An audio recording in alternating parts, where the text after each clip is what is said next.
টাইগারদের ব্যাটিং ইনিংসের তৃতীয় বল, আগের দুই বলের টানা 4-এর বাউন্ডারি হাঁকানো পারভেজ ইমন এবার হাঁটু ভেঙে খেললেন সুইপ শট। বল আকাশে উঠল না, তবে শটের গতি বোঝা গেল স্পষ্ট। বিদ্যুৎ গতিতে বল গিয়ে পড়েছে ঠিক বাউন্ডারি লাইনে।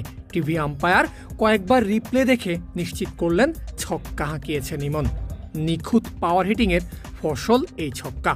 এমন বাউন্ডারি নিয়েই তো শেষ 2 সপ্তাহ ধরে আলোচনা চলছে দেশের ক্রিকেটে। জুলিয়ান উডের ক্লাসে টাইগার ক্রিকেটাররা কি শিখলো সেটা দেখানোর পালা শুরু হয়েছে আজ থেকে। আর ইমন, লিটন, সাইফরা দেখিয়েছেনও ইনিংসের প্রথম ওভার থেকেই।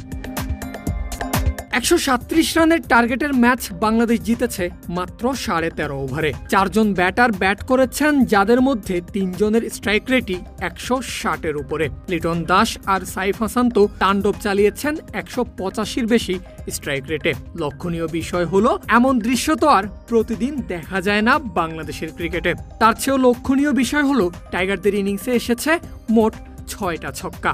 তার মধ্যে 3টা এমন ছক্কা আছে যেগুলো দেখে মনে হচ্ছিল, কিংবা এতদিন টাইগার ব্যাটাররা যেভাবে ব্যাটিং করেছেন সেই অনুযায়ী অনুমেয় ছিল 4 কিংবা ক্যাচ আউট হতে পারেন।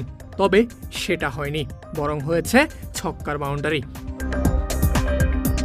কদিন আগেই পাওয়ার হিটার জাকের আলী সংবাদ সম্মেলনে বলেছেন, পাওয়ার হিটিং কোচ জুলিয়ান উড এসেই জানিয়ে দিয়েছেন শুধু পাওয়ার হিটিংয়েই নয়, টাইমিংয়ে খেলা ব্যাটারদের শটের দূরত্ব বাড়াবে তার প্রো ভেলোসিটি ব্যাট।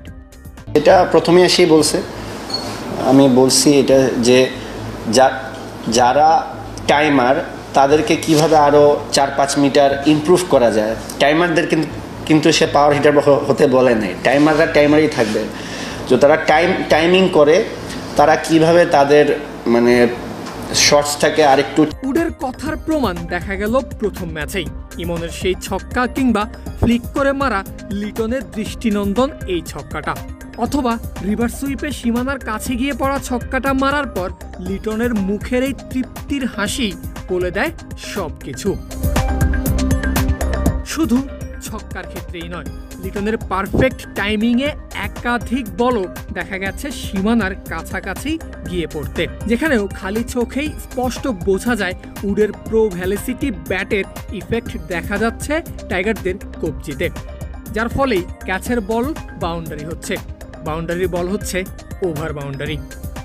যদিও এক ম্যাচ দেখেই সব বিচার করে ফেলা যায় না, তবে টাইগার ব্যাটারদের এমন তাণ্ডব নিশ্চয়ই নিয়মিতই দেখতে চাইবে দর্শকেরা। তাতে সমর্থকরা তো এন্টারটেইন হবেই, সর্বোপরি বড় ফলের প্রত্যাশাও করতে পারবে বাংলাদেশ দল।